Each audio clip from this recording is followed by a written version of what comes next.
As we start planning the resumption of our on-site audit activities after a long period of remote auditing during the COVID-19 pandemic and its many lockdowns, we will need to refresh on the customs and practices for the clothes that we wear as an auditor. In our daily, business and personal life, we see a wide range of clothing styles, ranging from formal business to casual, and all shades in between and beyond. So what should you, as an auditor, wear to your next audit? Let's take a look.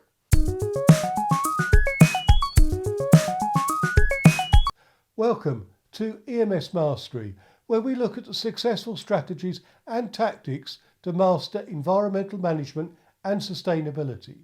If we're meeting for the first time, my name is Andrew Marlowe.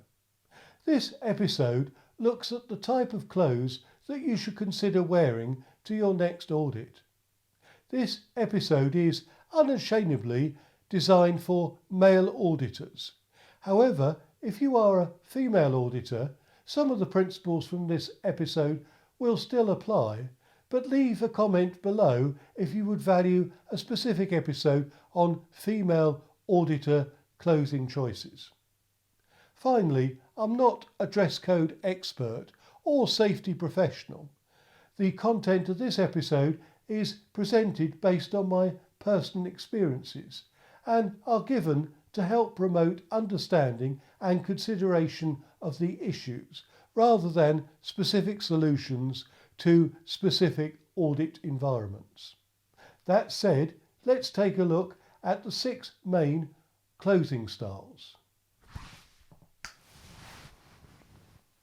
The first style is the formal business suit with either matching trousers and jacket or maybe a non-matching jacket and trousers.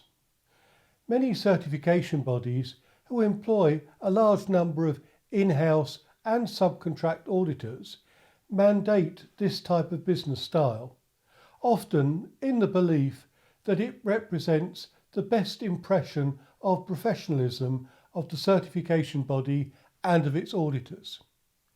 Additionally, some cultures, such as Germany and Japan, hold special meaning for formal business wear.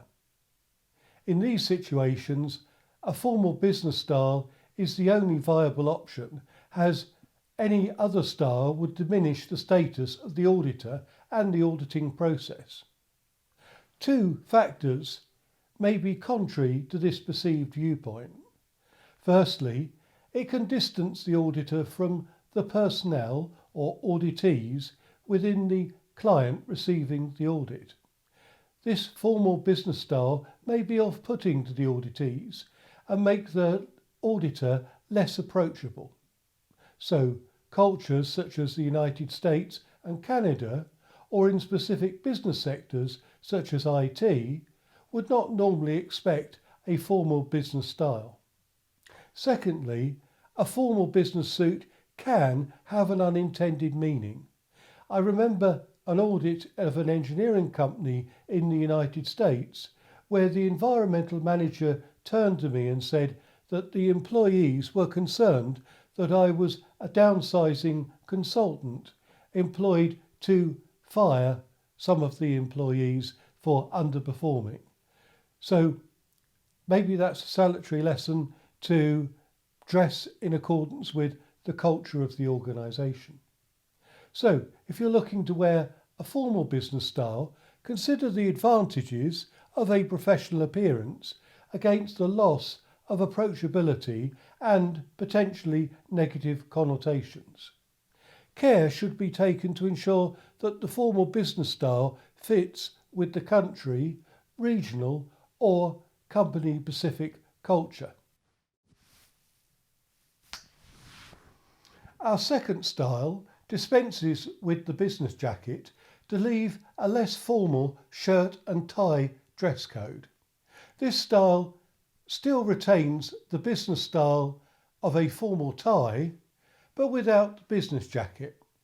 It can make the auditor appear more approachable and make the auditee more at ease during the audit. So, casual business deals with the main essences of the professional look without the negative connotation, whilst making the auditor more approachable to the auditee.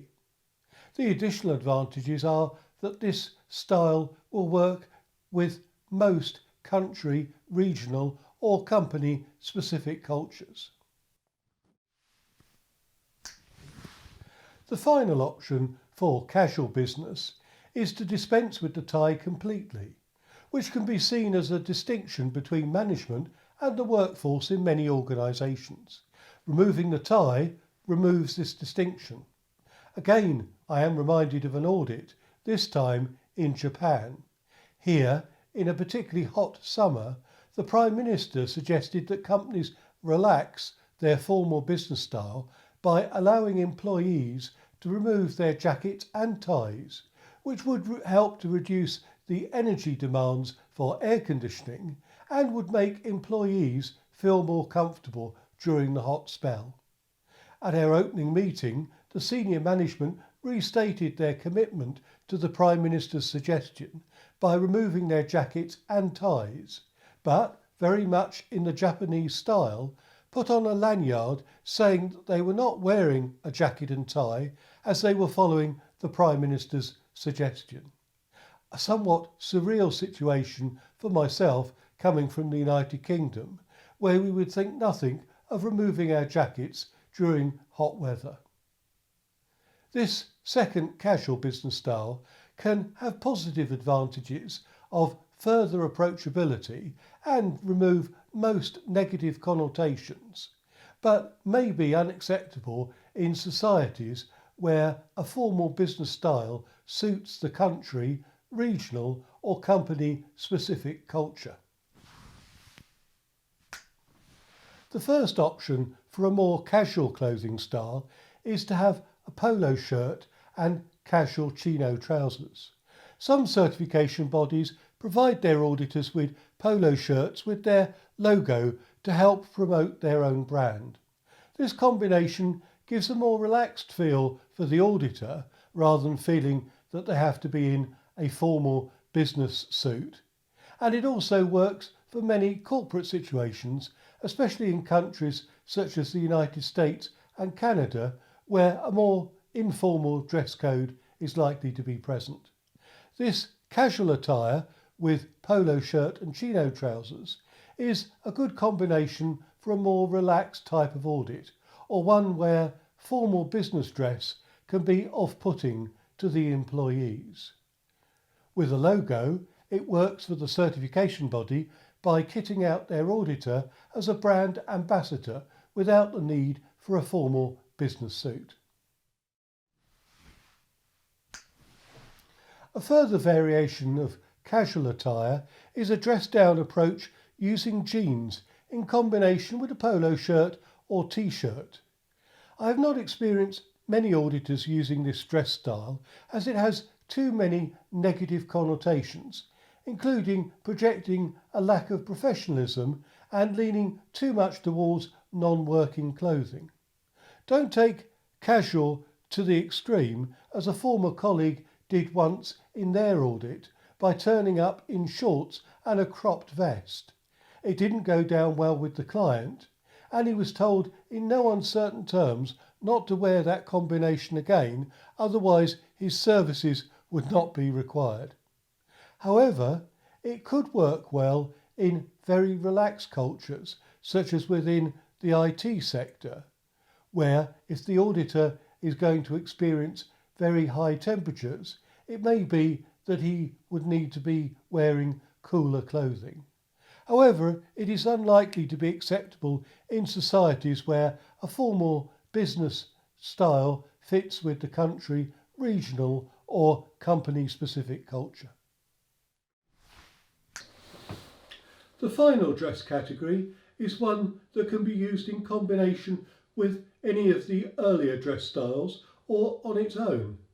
This style relates to specific safety requirements that may be for a hard hat, high visibility clothing, safety shoes or some other form of personal protective equipment, PPE. Most auditors will make sure that they pack safety shoes for all but the most office-based audit and consider the other safety clothing items on an audit by audit basis. Here, any choice of safety clothing should be determined in conjunction with the client organisation and their risk assessment for PPE within their organisation, and that for the auditor, who may have specific requirements to ensure that appropriate safety clothing is available for the duration of the audit, so as to secure the safety of the auditor. To summarise the dress code options for an auditor, much of the requirements will be determined through a combination of the requirements of the organisation, such as the certification body employing the auditor themselves, and the organisation receiving the audit. Sometimes the dress code will be determined by the organisation employing the auditor and their culture. These options often revolve around formal business suits for the professionalism that they project, or a casual attire option of a branded polo shirt and chino trousers for a more approachable dress code. However, the main determination should be made to suit the client organisation receiving the audit, as certain dress codes may not fit with their culture. A good auditor will find out what is the appropriate clothing for their interaction with the client to fit in with their culture and not to alienate employees that they may meet during the audit. Special consideration should be given to safety and particularly personal protective equipment requirements, as these will additionally have an impact on the choices of clothing that the auditor can wear. If this episode has helped to advance your understanding of the opportunities for meeting the appropriate dress code for your next audit, or are looking for further advice, please leave a comment in the box below if this video has helped you. Please subscribe to this YouTube channel to ensure that you don't miss out on other episodes on environmental management and sustainability. Until then, thank you for listening and see you in the next video. If you enjoyed this video, you can watch other episodes by clicking on the boxes in the top and bottom right, and to subscribe to this channel, click on the link to the left. Thank you.